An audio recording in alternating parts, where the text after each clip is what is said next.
നമസ്കാരം. വാക്ക് പാലിച്ച് മുന്നോട്ട് പോകുകയാണ് മോദി സർക്കാർ. തെറ്റുകൾ മനസ്സിലാക്കി അതിനെ അംഗീകരിച്ച് അതിനു വേണ്ടുന്ന പരിഹാരങ്ങൾ കണ്ട് മുന്നോട്ടേക്കുള്ള പോക്ക്. അങ്ങനെ മൂന്നാം മോദി സർക്കാർ അധികാരത്തിലേക്ക് എത്തുകയാണ്. ഇത്തവണയും വാക്ക് പാലിച്ചുകൊണ്ടാണ് അധികാരം ഏറിയിരിക്കുന്നത്. രാജ്യത്ത് സ്ത്രീ പ്രാതിനിധ്യം വളരെ വലുതെന്ന് പറഞ്ഞ സർക്കാരാണ് മോദി സർക്കാർ.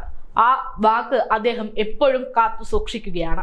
കേരളത്തിൽ വോട്ട് കിട്ടാനാണ് ഇടത് സർക്കാർ ഈ വാക്ക് പറയുന്നതെങ്കിൽ മോദി സർക്കാർ പറയുന്നത് അത് പ്രാവർത്തികമാക്കാൻ വേണ്ടി തന്നെയാണ്.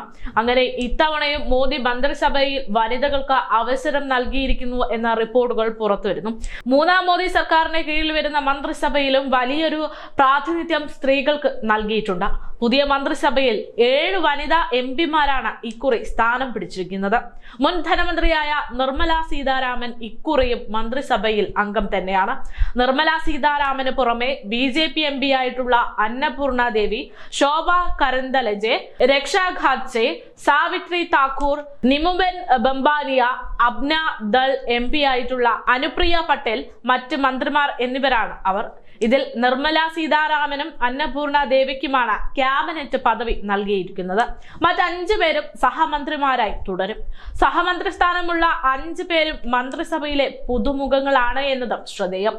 കഴിഞ്ഞ വർഷം സഭയിലുണ്ടായിരുന്ന സ്മൃതി ഇറാനി, ഭാരതി പവാർ, ശാന്ത്വി, നിരഞ്ജന ജ്യോതി, ദർശന ജാർദോഷ്, മീനാക്ഷി ലേഖി, പ്രതിമ ഭൗമിക് എന്നിവർ ഇക്കുറി മന്ത്രിസഭയിൽ ഇല്ല. എങ്കിൽ പോലും 7ഓളം വനിതകൾ ഇപ്പോഴും മന്ത്രിസഭയിൽ തുടരുന്നു എന്നതാണ് ശ്രദ്ധേയം. 18ാം ലോക്സഭയിൽ 74 വനിതാ എംപിമാരാണ് ഉള്ളത്. എന്നാൽ കഴിഞ്ഞ തവണത്തെ അപേക്ഷിച്ച് 4 എംപിമാരുടെ കുറവാണ് ഇക്കുറി ഉണ്ടായിട്ടുള്ളതെങ്കിൽ പോലും വനിതകളുടെ സ്വാധീനം വളരെയധികം ഉറപ്പിക്കാൻ മോദി സർക്കാർ രംഗത്തുണ്ട്.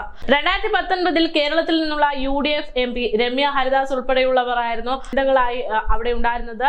മൂന്നാം മോദി മന്ത്രിസഭയിൽ 72 മന്ത്രിമാർ ഉണ്ടായിരുന്നു. ഇതിൽ 30 പേർക്ക് ക്യാബിനറ്റ് പദവി നൽകിയിട്ടുണ്ട്. 36 പേർ സഹമന്ത്രികളാണ്. 5 പേർക്ക് വകുപ്പുകളും സ്വന്തം ചുമതലകളും നൽകുന്നുണ്ട്. ഇത്തരത്തിൽ എന്തായാലും ഇനി മുന്നോട്ടേക്ക് തന്റെ വാക്കുകളെല്ലാം പാലിച്ചുകൊണ്ട് മോദി സർക്കാർ മുന്നോട്ട് തന്നെ എന്നുള്ള റിപ്പോർട്ടുകളാണ് പുറത്തു വരുന്നത്. രാജ്യത്തെയും ജനങ്ങളുടെയും വികസനത്തിനായിട്ടുള്ള പ്രവർത്തനങ്ങൾക്കായി മൂന്നാം മോദി സർക്കാർ ഒരുങ്ങിക്കഴിഞ്ഞു എന്നതാണ് റിപ്പോർട്ടുകൾ.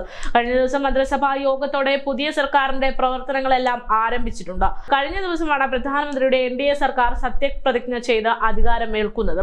ഇനി മോദിയുടെ പല അപ്രതീക്ഷിത നീക്കങ്ങളും മുന്നോട്ടുണ്ടാകുമെന്നത് ഉറപ്പാണ്. എന്തായാലും സ്ത്രീകൾക്ക് കൂടുതൽ പ്രാധാന്യം നൽകിക്കൊണ്ട് തന്നെയായിരിക്കും മോദി സർക്കാരിന്റെ മുന്നോട്ടുള്ള ഓരോ പ്രവർത്തനങ്ങളും എന്നുള്ളതാണ് റിപ്പോർട്ടുകൾ.